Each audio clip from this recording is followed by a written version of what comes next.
do you know the story of what's the shortest version you could say of why 1111 was created? It just, I guess, came from the heart, and then just kind of. What problem did it solve? Samina's depression, so to speak. She was depressed for almost, I would have to say, I've known Samina for about 6 years, and she was always depressed. She was never happy. In fact, that was part of the reason why I'd have her, when it was my girlfriend and I, when we had Christmas or New Year's, it was like she was the only person I invited over. Like, and I would intentionally just try to make her smile, and it was hard. Really hard. So I was used to the depression. She's just basically a sad soul.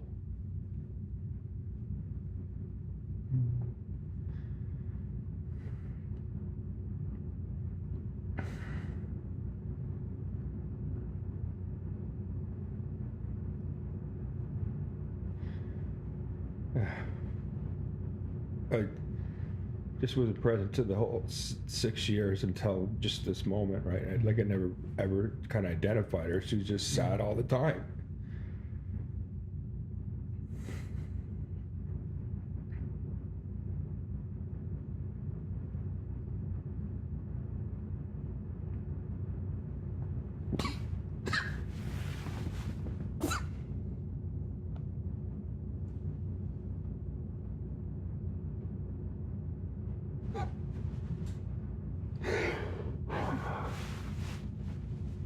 Oh.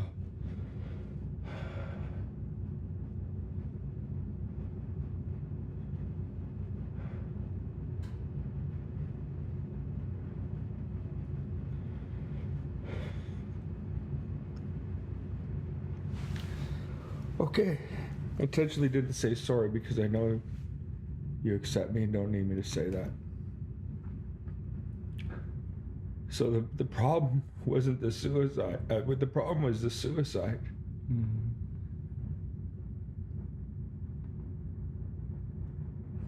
Fuck. Just get this over with and talk.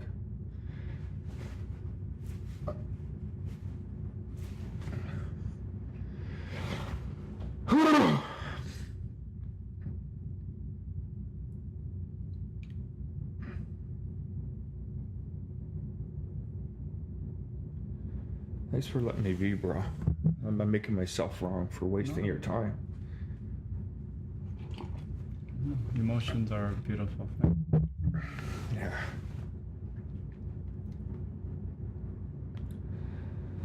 So I created a few things with her to try to get her out. Yeah. 3 years ago, I created Hope and Happiness. Well, I created her own not-for-profit. I recruited friends of mine, and we're all on the board of directors so that she would have a vehicle. She's the executive director. And then, you know, she didn't make that work because she was just too obsessed with her work, because she kind of knew she'd get fired if she put her attention somewhere else. Then I created Hope for the Soul, you know, when this, just before, anyway, I created Hope for the Soul, Mission Marketing. These were other things I was trying to create for her, but she wouldn't make anything work. Right. And so whatever I created for her, she wouldn't make it work, because I don't give her money. I don't give people money. I don't give people charity. I don't, you know, I can give them something to help them help themselves, but she just wouldn't help herself. And now everything collapsed. And then one day she comes in here and says, you know, she wants to end her life. And that's when I created Passion Projects as an experiment. It was in the evening. Then a few weeks later, she wants to end her life again. And that's when I'm like, I've got to get you connected with people in the morning, not at the end of the day. Right. So then that's how that was born. Yes. Okay. And then the rules I created, they're like, it's a beautiful platform, right? Isn't it? It's divine. But the weird thing is, it was my head that did it. It was like God made it divine. Like I wasn't thinking that, oh, it's going to be so awesome. I just said, well, I created passions projects for you where we're to help people promote themselves and make money. You're helping people promote their missions. And so if I'm going to create another platform in the morning for you, I got to make sure that people don't come on this platform so they don't end up paying you to come on the other one. So all I did is make the rules. Yeah. Everything you could do on that, you couldn't do on this. And then I said 11:11 because she has struggles in the morning. So I just picked the time that you can remember. So that's how that was created. Now I'm coming to Passion Projects Light. Passion Projects was also created in a moment. It was created in a moment. I can't believe how many people are coming to see her in the morning. It was so many people that she's having a breakdown and crying again. And I said, what's wrong? He said, I'm having to talk to too many people and I'm having to relive the story. And I said, so you're saying the problem now is that if I could make it so that you never talk to anyone and that they just show up, then we're fine? Yeah. So then I automated everything for her, right? So one day, and so I understand, and you know, I'm watching her. The person, yeah, that's why I was supposed to cry for you to see that. Imagine knowing someone that you care about. You do what you can, but in the end, they're just sad and depressed all the time.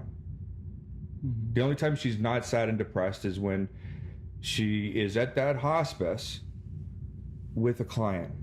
So in other words, you know, she's helping someone, no politics, then she's not sad. And I've never seen that because I'm never there. But she's just always sad and depressed. All of a sudden, I'm watching all these people come into my place. I'm not a morning person. And it's clear that Samina is like not depressed every time these people are coming. Like she's like, they're giving her more than just hope. And then one day I'm just like you witnessed me now. I can just spontaneously get very moved. Never know when it's going to happen. And one day I'm sitting there, she's sitting here, and I say, Samina, so what do you notice about what's going on here? And you know, she goes, the structure's working. And I go, and I'm like, I'm kind of frustrated with her, like in my mind, because I'm like, I'm just present to gratitude and appreciation. Like, why aren't you? If I don't talk to her like that, it's probably the first time she's ever heard me say this. I said, I'm talking about Neil. Let's give the person a name right now. Neil was just here. I don't know what the person's name was, but right. Neil was just here. What would your day have been like? Just tell me if Neil didn't show up. And then she told me, you know, we were struggling, all this. Yeah. Okay, he just left. What's your day like right now, and what's it going to be for the rest of the day? It's going to be a good, she won't say great, but I mean, it's a big step up. It's going to be a good day. It's going to be it's a good day. It's going to be a good day. And then I said, when she was now getting present to the difference humanity was making in her life, because as an interventionist, on my own, I'd done everything I could, right? And now a difference was made. It wasn't because of me. It was because of humanity. It was because of each and every person. And so, and then I also witnessed, like, when it was the weekends, because I said just 5 days a week, weekends she'd be depressed again. So that was even more evidence that it was working. I said, okay, 7 days a week, no problem. Like, I don't want to see this depression, right? It's unnecessary. And then I said, these people knew that they couldn't promote, sell, or talk about anything they want to talk about, and they still came. Like, and then I said, these are the people that I want to fucking promote for free. And it was born. I gave it a name probably an hour later or so. I just, for me, I was more present to the gratitude than she was, and that's why I created it. I said, you know, I just felt incomplete. Like, I felt incomplete. Like, they came in here, and I'm not going to say saved their life, but I witnessed it. I mean, will we ever know if she really would have killed herself? I guess nobody knows, right? But I can definitely say each person profoundly ended her depression for that particular day, and then all of them in a row, it seemed like it, like maybe ended it. I don't know.